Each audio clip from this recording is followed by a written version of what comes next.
Okay, so now we look at a few more graphs here related to frictional force as a function of applied force. Now I want to contrast this slide to this one here where we looked at frictional force as a function of normal force. This is a different kind of relationship that we're looking at here. So here what I'm looking for is how the frictional force sort of responds to the applied force. Okay, so we're going to be drawing a variety of graphs here related to different kinds of surfaces that are in contact with each other. Our goal for this slide is to make sure we understand the nature of static friction and kinetic friction. Okay, so really important here that we understand the coefficients of friction for these two different kinds of frictional forces. So coefficients, again, are defined as a ratio of frictional force to normal force. Okay, so these values here are just ratios of friction to normal for various surfaces. Let's take a 100 Newton steel plate on steel and it's unlubricated. Now if this is the plate, okay, that we're going to be pulling horizontally off to the right with a force sensor, what we would see is a weight force and a normal force would always be balanced because we're exerting horizontal forces here. And what we're interested in seeing is as I start to pull with more and more force, what's happening to the frictional force that's acting. Okay, so there's going to be certain amounts of friction acting. Sometimes that frictional force will be keeping it from moving. Other times it will be acting while it's moving. So we need to know which one is associated with which. So let's first look at a 100 Newton steel plate on steel, unlubricated. So we're going to look at this set of static and kinetic friction coefficients. We're going to apply force. Let's say that we apply 20, 40, 60, 80, up to 100 newtons, right? So this would all be measured in newtons to this steel plate. Now what this tells me is that I would need, let's see, frictional force Fs max would be mu sub s times the normal force. Well, 0.7 times 100 newtons, since the object is 100 newtons of weight, we would need about 70 newtons to break it free. So what that means is that the frictional force that's acting, 20, 40, 60, 80, 100, it would grow sort of linearly until I get to that value of 70 newtons. So once I get to 70, I see that that's enough to break it free. Then once it breaks free, now I would see that the kinetic frictional force would be about 60 newtons. So 60% of 100 would take us down to 60. So that graph would look like so. Okay, and that you can see is pretty similar to the generic graph that we have for how friction behaves. Okay, so 100 Newton steel plate, we would see that it's got a maximum value of about 70 newtons before it breaks free, and it takes about 60 newtons to keep it going. Let's take a look at 100 Newton wood block on a wood surface. Well, for a 100 Newton wood block on wood surface, let's use this set of data. Again, I'm going to see, let's say we're going to exert 20, 40, 60, 80, 100 newtons, and we could keep going there.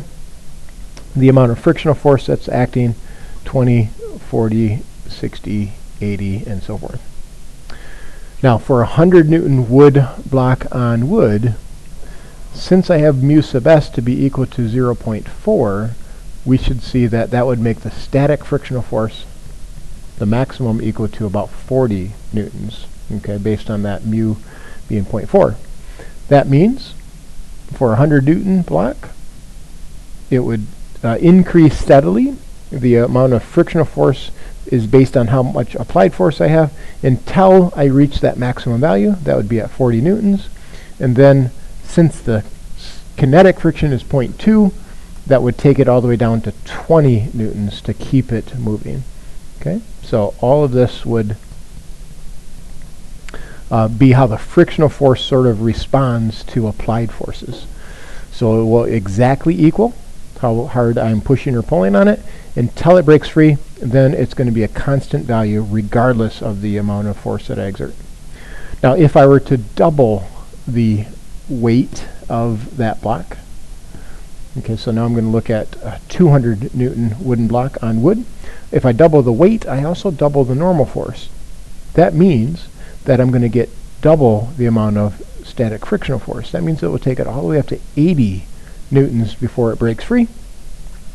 Similarly, I'm going to double the amount of kinetic frictional force that's acting. So instead of 20 newtons opposing my motion, it would be all the way up to 40 newtons. Okay, so this would be for a 200 Newton block.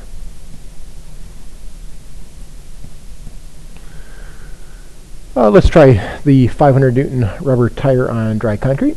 If you're trying this on your own and just watching this video for replacing a lecture, maybe try this one and this one on your own. If not, and you're just watching it for a review, then go ahead and just keep watching. So 500 Newton rubber tire on dry concrete. I see rubber on dry concrete means that I have a coefficient of kinetic friction of 0.8 and static of 1. 500 newtons means I'm going to need 500 newtons to break it free based on that coefficient right there. So let's see, 500 newtons, I don't have a lot of room there on that graph, so let's make each of these worth 100. I'm going to skip over a couple. Okay, and so then this way, I'll keep doing the same thing here. For a 500 Newton rubber tire on dry concrete, I'm going to get a 1-to-1 until I get to 500 newtons of applied force. Now that's as far as I can go with static friction, and then once it breaks free, it's going to go all the way down. Well, let's see, 80% of 500 is all the way down to 400. And so this would be the graph for rubber on dry concrete. Okay, how the frictional force responds to the applied force. And then finally, the 30.6 kilogram rubber tire on wet concrete. Well, for wet concrete, what we see here is a 0.7 for mu sub s and a 0.5 for mu sub k. Now this is the mass of the object. So if I want to get the weight, be equal to mg, and I'd see that that would be equal to about 300 newtons.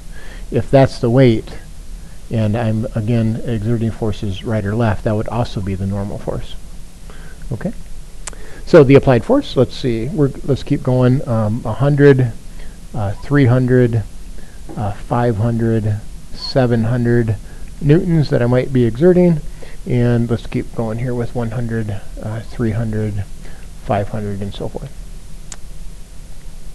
Now, to break it free, I'm going to need 0.7 of 300 newtons. Well, 0.7 of 300 is 210, which means that as I exert force this way, it's going to increase until I get to about 210 newtons. And then once it breaks free, I'm going to reduce down to 50% of that normal force. Well, 50% of 300 is 150, which means that once I get it to break free, it's going to go down to about 150, and then the amount of force that I would need to keep it moving would always be 150 newtons. That's the amount of frictional force that will continue to act even as I apply greater and greater amounts of applied force.